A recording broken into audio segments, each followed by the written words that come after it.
শিক্ষার্থীবৃন্দ আসসালামু আলাইকুম। আজকে আমি তোমাদেরকে বাংলাদেশ ও বিশ্ব পরিচয়ে চতুর্থ শ্রেণীর অধ্যায় 2 এর যে অনুশীলনী আছে সেটা করে দেখাবো। তো চলো আমরা শুরু করছি। অনুশীলনী, সঠিক উত্তরের পাশে টিক চিহ্ন দাও। 1. সকল ধর্মের প্রতি শ্রদ্ধা প্রদর্শন করলে কি গড়ে ওঠে? সকল ধর্মের প্রতি শ্রদ্ধা প্রদর্শন করলে কি গড়ে ওঠে? অবকাঠামো, আর্থিক সম্পর্ক, আত্মীয়তার সম্পর্ক, ধর্মীয় সম্প্রীতি। এটা হবে ধর্মীয় সম্প্রীতি। 2. গৌতম বুদ্ধের জন্মদিন উপলক্ষে কোনটি উদযাপিত হয়? মধু পূর্ণিমা, প্রবারণা পূর্ণিমা, বুদ্ধ পূর্ণিমা, আশ্বিনী পূর্ণিমা। এটা হবে বুদ্ধ পূর্ণিমা। এবার খ, সত্য হলে তার পাশে সত্য ও মিথ্যা হলে তার পাশে মি লিখি। 1. ধর্মীয় সম্প্রীতির মাধ্যমে পারস্পরিক বৈরী সম্পর্ক গড়ে ওঠে। মিথ্যা। ধর্মীয় সম্প্রীতির মাধ্যমে পারস্পরিক বৈরী সম্পর্ক গড়ে ওঠে। মিথ্যা। 2.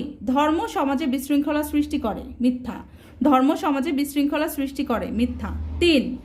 কারো ধর্মীয় অনুষ্ঠান নিয়ে বিদ্রূপ করা উচিত নয়। সত্য। কারো ধর্মীয় অনুষ্ঠান নিয়ে বিদ্রূপ করা উচিত নয়। সত্য।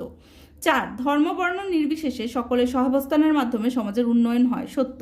ধর্ম বর্ণ নির্বিশেষে সকলের সহাবস্থানের মাধ্যমে সমাজের উন্নয়ন হয়। সত্য। এবার গয় কি বলেছে? বাম পাশের সাথে ডান পাশের মিল করো। বাম পাশ ডান পাশ। ইসলাম ধর্মের প্রধান ধর্মীয় উৎসব ঈদুল ফিতর। ইসলাম ধর্মের প্রধান ধর্মীয় উৎসব কি? ঈদুল ফিতর। হিন্দু ধর্মের প্রধান ধর্মীয় উৎসব দুর্গাপূজা। হিন্দু ধর্মের প্রধান ধর্মীয় উৎসব দুর্গাপূজা। বৌদ্ধ ধর্মের প্রধান ধর্মীয় উৎসব বৌদ্ধ পূর্ণিমা। বৌদ্ধ ধর্মের প্রধান ধর্মীয় উৎসব বুদ্ধ পূর্ণিমা। খ্রিস্ট ধর্মের প্রধান ধর্মীয় উৎসব বড়দিন। খ্রিস্ট ধর্মের প্রধান ধর্মীয় উৎসব বড়দিন।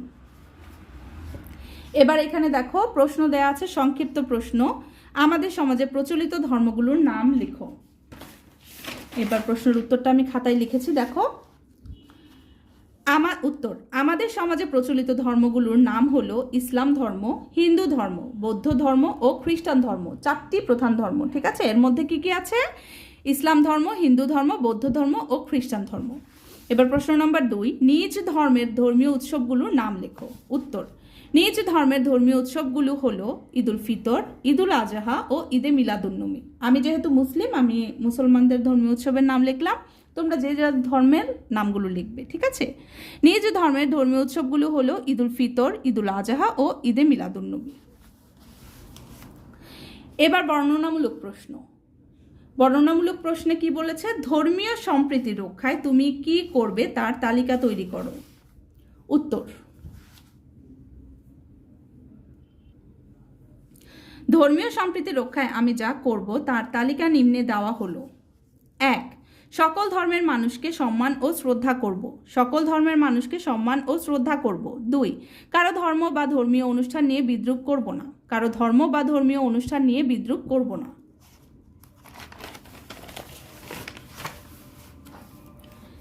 3. আমি সবসময় প্রতিবেশীদের খোঁজ খবর নিব, সবার সাথে মিলেমিশে চলব। আমি সবসময় প্রতিবেশীদের খোঁজ খবর নিব, সবার সাথে মিলেমিশে চলব। 4. বিভিন্ন সামাজিক ও ধর্মীয় অনুষ্ঠানে অংশ নিব। বিভিন্ন সামাজিক ও ধর্মীয় অনুষ্ঠানে অংশ নিব। 5. অন্য ধর্মের মানুষদের সাথে ভালো আচরণ করব ও বিপদে আপদে সহযোগিতা করব। অন্য ধর্মের মানুষদের সাথে ভালো আচরণ করব ও বিপদে আপদে সহযোগিতা করব। এবার 2 নম্বর প্রশ্ন কি? ভিন্ন ধর্মের প্রতিবেশীর সাথে তুমি কি ধরনের আচরণ করবে তা বর্ণনা করো। উত্তর, ভিন্ন ধর্মের প্রতিবেশীর সাথে আমি সবসময় সৌহার্দ্যপূর্ণ, ভদ্র ও সহনশীল আচরণ করব। আমি তাদের ধর্মীয় বিশ্বাস ও রীতিনীতিকে অসম্মান করব না। কোনো ধর্ম নিয়ে বিদ্রূপ করব না। কেউ বিপদে পড়লে সহযোগিতা করব। সুখ বা দুঃখে পাশে দাঁড়াবো। বিভিন্ন সামাজিক ও ধর্মীয় অনুষ্ঠানে অংশ নিব।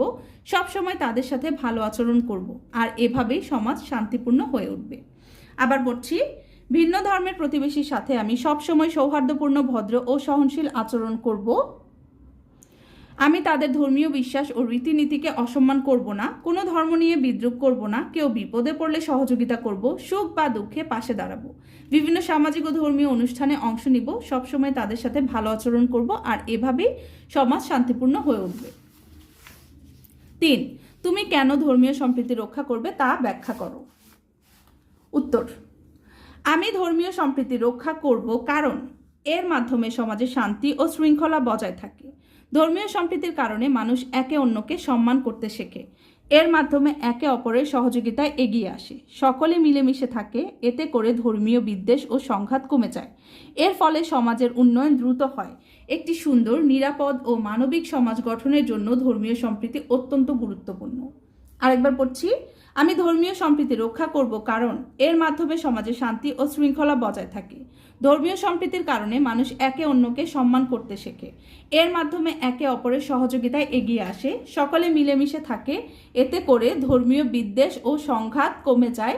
এর ফলে সমাজের উন্নয়ন দ্রুত হয়। একটি সুন্দর, নিরাপদ ও মানবিক সমাজ গঠনের জন্য ধর্মীয় সম্প্রীতি অত্যন্ত গুরুত্বপূর্ণ। প্রশ্ন নাম্বার 4, তোমার ধর্মের একটি প্রধান ধর্মীয় উৎসব কিভাবে উদযাপন করো তা লেখো। আমার ধর্ম ইসলাম। ইসলাম ধর্মের একটি প্রধান ধর্মীয় উৎসব হলো ঈদ উল ফিতর। প্রতি বছর 1 মাস রোজা শেষে ঈদ উল ফিতর উদযাপন করা হয়। এই দিনের শুরুতেই সকল মুসলমানরা ঈদের নামাজ আদায় করে। সবাই নতুন পোশাক পরে একে অন্যের সাথে শুভেচ্ছা বিনিময় করে। আত্মীয় স্বজন ও প্রতিবেশীর বাড়িতে বেড়াতে যায়। সবার ঘরে ভালো রান্না হয়। এই দিনে সবাই যার যার সাধ্যমতো গরিব ও অসহায় মানুষদের সাহায্য করে। সবাই খুব আনন্দের সাথে দিনটি উদযাপন করে। তো শিক্ষার্থীবৃন্দ, অধ্যায় 2 এর অনুশীলনী আমি আজকে শেষ করে দিলাম। ধীরে ধীরে সব অধ্যায় আলোচনা করব। পাশে থাকবে। আল্লাহ হাফেজ।